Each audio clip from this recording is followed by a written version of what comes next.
The sun had barely risen over Los Angeles, but Dwayne "The Rock" Johnson was already up and moving. His mornings began at 4:30 a.m. sharp, with a rigorous workout in his personal gym, a sanctuary of iron and grit. After his session, he sat down for a high-protein breakfast, flipping through his packed schedule for the day. Between film shoots, business meetings, and family commitments, his hours were meticulously planned.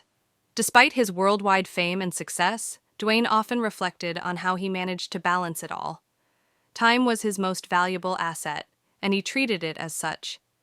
Yet, lately, he had been receiving hundreds of messages from fans seeking advice on how to balance their own chaotic lives. One message in particular stood out, a heartfelt email from a high school student named Marcus. "Dear Mr. Johnson," the email began, "I'm 17 and I'm struggling to keep up with everything in my life. School, sports, my part-time job, and helping my mom at home. I look up to you and wonder, how do you manage it all? I feel like I'm running out of time every single day." Dwayne read Marcus's words twice, struck by the young man's honesty. He saw himself in Marcus, a driven, hard-working individual who just needed guidance. That night, after wrapping up a late-night shoot, Dwayne penned a response. "Marcus, I hear you loud and clear. I've been where you are. Managing time isn't about cramming more into your day. It's about making the most of every moment. Let's figure this out together. Come meet me on set this weekend." Saturday arrived, and Marcus found himself nervously standing outside the studio where Dwayne was filming his latest action movie. He clutched his backpack, his heart pounding with anticipation. When Dwayne emerged, towering and charismatic, he greeted Marcus with a firm handshake and a warm smile. "Marcus, great to meet you," Dwayne said. "Let's get to work." Dwayne led Marcus inside, showing him around the bustling film set. Between takes, they sat in a quiet corner to talk. Marcus shared his struggles, how he felt overwhelmed juggling school assignments, basketball practice, his part-time job at a diner, and helping his younger siblings with their homework. "It feels like there's never enough time, and I'm always letting someone down," Marcus admitted, his voice filled with frustration. Dwayne nodded thoughtfully. "I get it. I used to feel the same way when I was younger. But here's the truth. It's not about doing everything. It's about doing the right things. Let me show you something."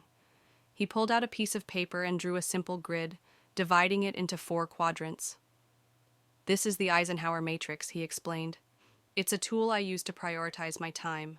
Everything you do falls into one of these categories: urgent and important, important but not urgent, urgent but not important, and neither urgent nor important." As Marcus watched, Dwayne filled the grid with examples from his own life. "The key," Dwayne continued, "is focusing on the things that truly matter: your education, your health, your family, and not getting bogged down by distractions." Marcus leaned in, absorbing every word. For the first time, he felt a sense of clarity about his chaotic schedule. After their discussion, Dwayne invited Marcus to shadow him for the rest of the day. From the outside, Dwayne's life looked glamorous, but Marcus quickly realized how structured it was. Every minute was accounted for, from film scenes to business calls to short breaks where Dwayne checked in with his daughters via FaceTime. "Discipline is the foundation of everything," Dwayne said as they walked between takes. "It's not just about sticking to a schedule, it's about knowing your why. Every decision I make, every commitment I take on, has to align with my bigger purpose." Marcus nodded, still processing the whirlwind of activity around him. "But how do you stay motivated when it gets hard?" he asked. Dwayne paused, his expression serious. "Motivation gets you started, but discipline keeps you going. Some days you won't feel like working hard. Those are the days that count the most. It's not about being perfect. It's about showing up, day in and day out." To demonstrate, Dwayne challenged Marcus to join him for a brief workout during a break. Marcus hesitated, intimidated by Dwayne's legendary training routines, but he accepted. They spent 20 minutes doing high-intensity exercises, and by the end, Marcus was drenched in sweat, but grinning ear to ear. "See? You pushed through," Dwayne said. "Now imagine applying that same energy to your studies, your job, your family. You'll be unstoppable." After the intense workout session, Dwayne and Marcus took a break in a quieter corner of the studio. Marcus was still catching his breath, his muscles sore but his spirits high. He hadn't realized how much he could push himself until that moment. "You see, Marcus," Dwayne began, handing him a bottle of water, "success isn't about being the smartest or the strongest. It's about showing up, even when you don't feel like it. That's where the magic happens." Marcus nodded, still processing the day. But what about when things feel impossible? When you're completely overwhelmed? Dwayne leaned forward, his tone softening. "There were times, Marcus, when I thought I wouldn't make it. Before all of this," he gestured around the bustling set, "I had $7 in my pocket and no clear path forward. I was rejected more times than I can count. But I kept asking myself, what can I control today? What's one small step I can take right now to move forward?" He pulled out his phone and showed Marcus a picture of his younger self, standing in a shabby apartment with a duffel bag by his side. "That was me at my lowest point," Dwayne said. "No money, no security, just a dream. I started by waking up early, working harder than everyone else, and focusing on my goals. Little by little, those small steps added up." Marcus stared at the photo, astonished. "It's hard to believe you came from that to all of this," he said, gesturing to the impressive set and the crew bustling around them. "Every great journey starts with one step," Dwayne said, placing a reassuring hand on Marcus's shoulder. "And here's the thing, you're already taking those steps. By asking for help, by trying to balance school and work, by being here today, you're doing more than most people your age.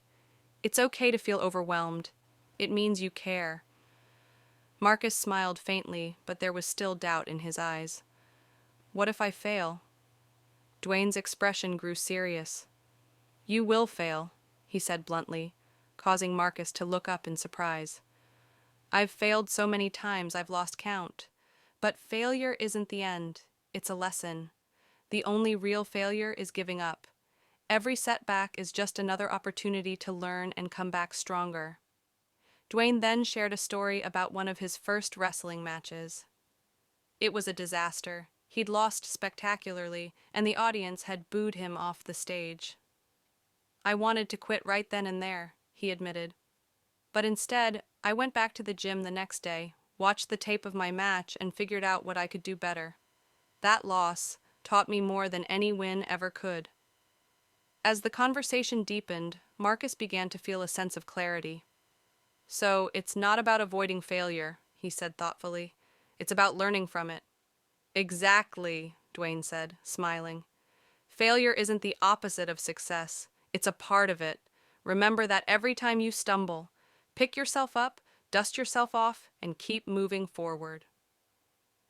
By the end of their conversation, Marcus felt a renewed sense of purpose. He realized that his struggles weren't signs of weakness. They were stepping stones to growth.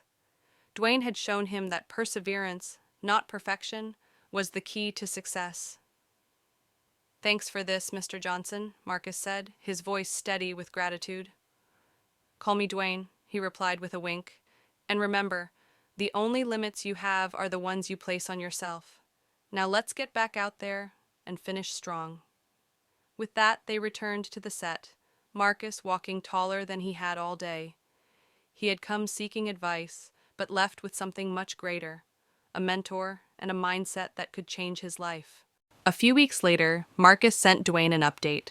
"Mr. Johnson, I can't thank you enough for your advice. I've been following the plan we made, and I already feel so much better.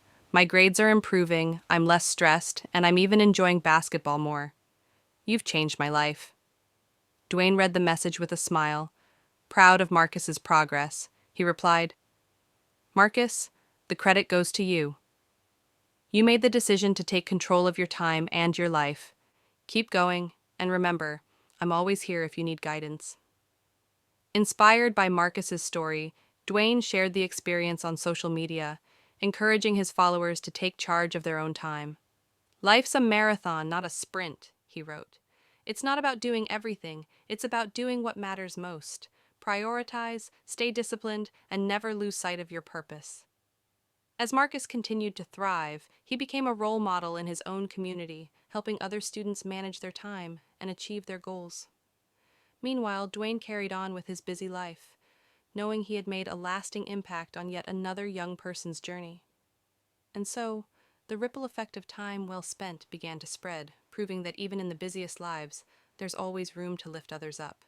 Like the video and subscribe for more. Thanks for watching.